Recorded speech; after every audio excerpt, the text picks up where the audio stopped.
안녕하세요. 오늘은 금융인공지능 과목의 기말 프로젝트에 대해서 발표해 보도록 하겠습니다.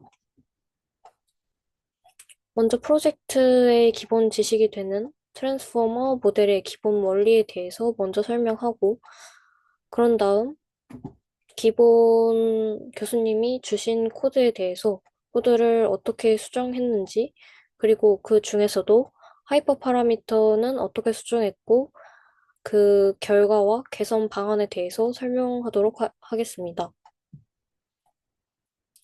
먼저 트랜스포머 모델의 기본 원리에 대해서 설명해 보도록 하겠습니다. 트랜스포머 모델을 설명하기에 앞서 어텐션 모델에 대해 먼저 설명해 볼 건데요. 그런 다음 트랜스포머 모델에서 중요한 핵심 개념인 포지셔널 인코딩에 대해서 설명하도록 하겠습니다. 먼저 트랜스포머가 딥러닝 세상을 지배한다는 말이 나올 만큼 트랜스포머는 자연어 처리와 비전 분야에서 각광을 받고 있고 이제 많이 사용되고 있습니다. 이런 트랜스포머는 Attention is all you need 라는 논문에서 처음 발표되었고요.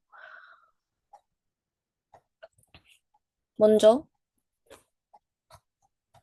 어텐션 모델에 대해 설명하자면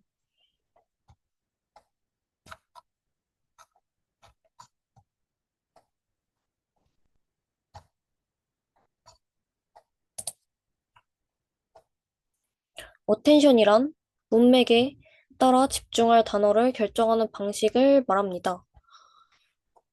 우리는 글을 읽을 때 모든 단어를 집중해서 읽지 않습니다. 중요하다고 생각하는 단어에만 집중을 하고 나머지는 그냥 읽습니다. 이 방법이 문맥을 파악하는 핵심인데요. 이러한 방식을 딥러닝 모델에 적용한 것이 바로 어텐션 메커니즘입니다. 위의 그림은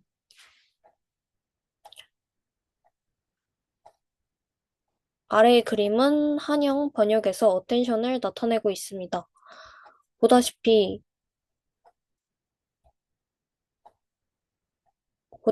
영어 스튜던트와 한국어 학생은 강한 어텐션 상관관계에 있습니다. 이에 비해 다른 단어들과는 어텐션이 약합니다. 어텐션 모델의 구조를 보자면 어텐션을 설명하기에 앞서 먼저 인코더와 디코더에 대해 설명하도록 하겠습니다. 위에 영한 번역의 예시를 이용해서 이를 설명하겠습니다. 대부분의 자연어 모델은 인코더와 디코더로 구성이 되어 있습니다. 인코더는 입력으로 인풋 데이터를 받아서 압축 데이터, 즉 컨텍스트 벡터로 변환하고 출력해주는 역할을 합니다. 디코더는 반대로 압축 데이터를 입력받아 아우터 데이터를 출력해줍니다. 아웃풋 데이터를 출력해줍니다. 이는 우리가 사용하는 전화기의 원리와 동일한데 이렇게 해주는 이유는 정보를 압축함으로써 연산량을 최소화하기 위해서입니다. 위 그림에서 보다시피 문맥 벡터는 인코더의 마지막 RNN 셀에서만 나오므로 그 전 RNN 셀들에 반영이 되지 않습니다. 이렇게 문맥 벡터를 사용하면 연산량이 줄어든다는 장점이 있지만 정보의 손실이 발생하는 문제점 역시 발생하게 됩니다. 이러한 정보 손실 문제를 해결하기 위해 어텐션이라는 개념이 도입됐습니다.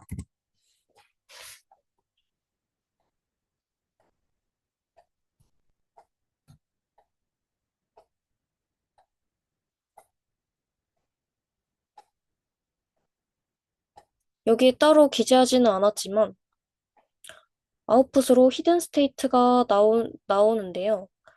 이 때문에 인코더와 디코더의 구조에서 각각의 아웃이 히든 스테이트의 형태로 출력됩니다. 이때 유의할 점은 인코더의 경우 모든 RNN 셀의 히든 스테이트들을 사용하는 반면에 디코더의 경우 현재 RNN 셀의 히든 스테이트만을 사용합니다. 이제 어텐션 스코어에 대해 알아보겠습니다. 이제 위에서 구한 인코더 히든 스테이트와 디코더 히든 스테이트를 이용해서 어텐션 스코어를 구해줍니다. 히든 스테이트는 행렬입니다. 따라서 위의 그림과 같이 인코더 히든 스테이트들과 전치한 디코더 히든 스테이트를 내적해주면 상수값이 나오게 됩니다. 이 상수값은 인코더의 RNN 셀의 수만큼 나오게 됩니다. 위의 경우 스코어 1에서 스코어 4까지 4개가 나옵니다. 이 스코어들을 어텐션 스코어라고 부르게 됩니다. 이제 트랜스포머 모델에 대해서 설명을 해볼 건데요. 트랜스포머 모델이란 어텐션만으로 이루어진 인코더, 디코더 구조의 시퀀스 투 시퀀스 모델입니다.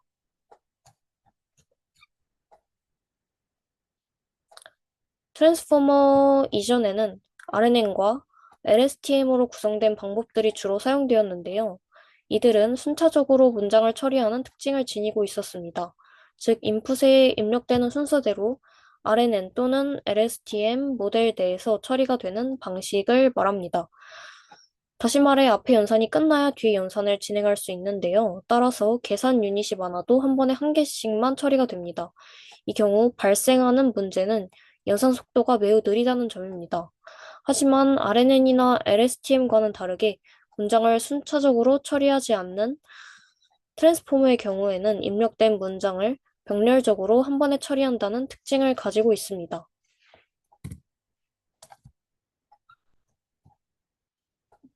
따라서 트랜스포머처럼 병렬로 값을 처리하면 연산을 훨씬 더 빠르게 수행할 수 있습니다. 하지만 단어의 위치를 알 수 없다는 문제가 발생하는데요. 이 문제를 해결하기 위해서 제가 아까 말한 그 트랜스포머가 처음 실린 논문에서는 해결책으로 포지셔널 인코딩이라는 방법을 제안하고 있습니다. 포지셔널 인코딩은 뒤쪽에서 더 자세하게 알아보도록 하겠습니다.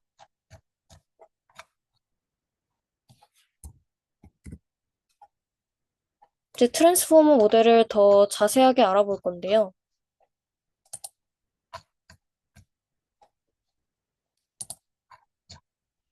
트랜스포머 모델은 어텐션만으로 이루어진 시퀀스 투 시퀀스 모델로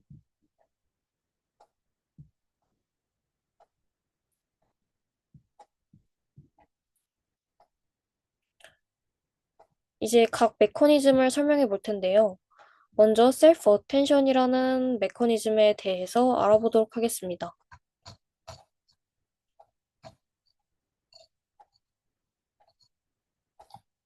셀프 어텐션은 어텐션을 자기 자신한테 취하는 것인데요.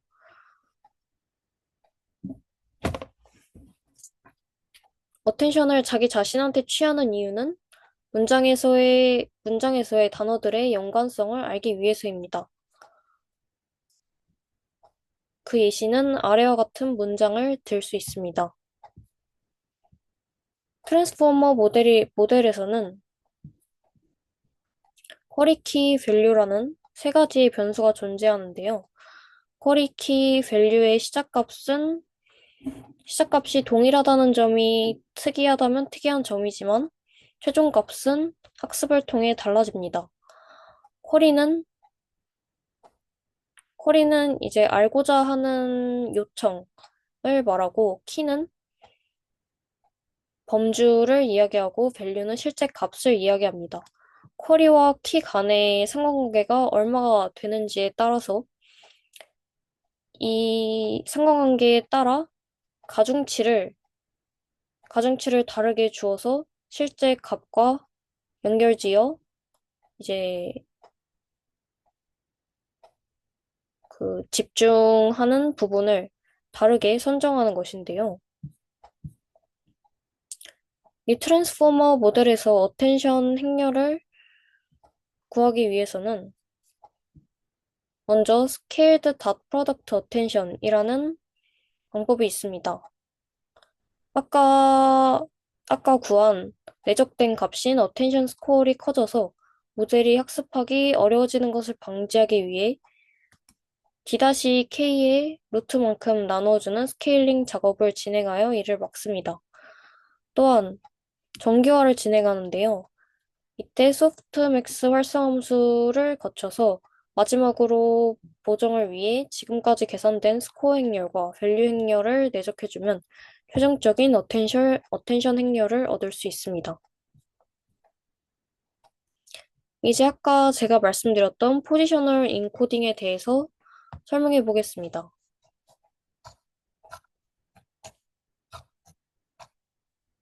포지셔널 인코딩은 트랜스포머의 특징 중에서 이제 중요한 점을 차지하는데요. 그 이유는 아까 말했다시피 RNN이나 다른 LSTM 모델과는 다르게 이제 병렬적으로 수행한다는 장점을 가지면서 순서를 인지하지 못한다는 단점을 함께 가지게 되었습니다. 따라서 이를 해결하기 위해서 포지셔널 인코딩이라는 해결책이 나왔다고 하는데요. 음, 따라서 다시 말하면 트랜스포머의 경우 시퀀스가 한 번에 병렬로 입력되기에 단어 순서에 대한 정보가 사라집니다. 그래서 단어 위치 정보를 별도로 넣어줘야 하는 것입니다. 그렇다면 단어의 위치 정보는 왜 중요하고 논문에서는 이 문제를 포지셔널 인코딩으로 어떻게 해결하고 있을지 한번 살펴봅시다. 먼저 처음에 있는 두 개의 문장처럼 이제 해석을 한번 해보면 첫 번째 문장은 음, not이 앞에 있음에 따라서 지난 토플 시험에서 95점을 못 받았지만 박사과정에 입학할 수 있었다. 라고 한국어로 해석을 할 수 있고요. 두 번째 문장은 지난 토플 시험에서 95점을 받았지만 박사과정에 입학하지 못했다가 됩니다. not의 위치 차이로 인해서 두 문장을 한국어로 번역했을 때 뜻이 완전히 달라져 버린 걸 확인할 수 있었습니다. 이와 같이 문장 내의 정확한 단어 위치를 알 수 없다면 문장의 뜻이 완전히 달라지는 문제가 발생할 수밖에 없습니다. 따라서 오른쪽 그림과 같이 각각의 단어 벡터의 포지셔널 인코딩을 통해 얻은 위치 정보를 더해 주어야 합니다. 이때 반드시 지켜야 될 규칙이 있는데요. 이때 위치값은 시퀀스 길이나 인풋에 관계없이 동일한 식별자를 가져야 하며 따라서 시퀀스가 변경되더라도 위치 임베딩은 동일하게 유지될 수 있어야 합니다. 또한 모든 위치값은 너무 크면 안 되는데요. 그 이유는 단어 간의 상관관계 및 의미를 유추할 수 있는 의미 정보 값이 상대적으로 작아지게 되어 어텐션 레이어에서 제대로 학습하거나 훈련이 되지 않을 수 있기 때문입니다. 이때 위치 벡터를 얻는 방법으로는 여러 가지 방법이 있을 수 있다는 것을 알고 이제 기본적인 코드에 대해서 어떻게 코드를 수정했는지 그리고 그 중에서도 하이퍼 파라미터를 어떻게 설정했는지 살펴보도록 하겠습니다. 코드를 수정한 부분은 총 4부분에 대해서 수정을 했고 전체적으로 교수님이 주신 코드를 온전히 다 사용을 하진 않았고 이제 개념을 좀 이해하고 이를 코드를 좀 작성을 해 보았는데요. 음, 결과부터 말씀을 드리면 이제 마지막에 오류가 났는데 오류를 고치지 못해서 CSV 파일을 내지는 못했습니다. 하지만 교수님이 요청한 바에 따라 여러 가지 수정을 하려고 노력했고, 이제 그에 대해 살펴보도록 하겠습니다. 먼저 위치 인코딩. 트랜스포머에서 방금 전까지 말한 것처럼 위치 인코딩에 대해서 코드 수정을 했는데요. 여기서 보면 시퀀스 랭스는 주어진 것처럼 30으로 나중에 함수의 매개 인자값으로 넣었고 이제 feature dimension 역시 feature dimension 역시 교수님이 주신 8개의 피처로 진행했습니다. 이렇게 위치 인코딩을 통해서 이 트랜스포머 모델에 위치 정보를 주어 순서를 알 수 있도록 해 주었고요. 두 번째, 트랜스포머 구조 변경에 있어서는, 음, 주식, 주식이라는 거에 맞게 이제 30일 단위로 끊어주었고, 마지막에는 회기 형태로 바꿔주었으며, 정규화와 패딩 처리를 해주어서 안정감을 더 더해주었고, 트레인 테스트를 나눔으로써 이제 학습과 검증을 온전히 할 수 있었습니다. 하이브 파라미터는 보시는 바와 같이 이렇게 설정을 해 주었고요. 하지만, 이렇게 설정을 했지만, 결과적으로는 이제 오류가 떠서 최적의 하이퍼 파라미터를 찾을 수 없었습니다.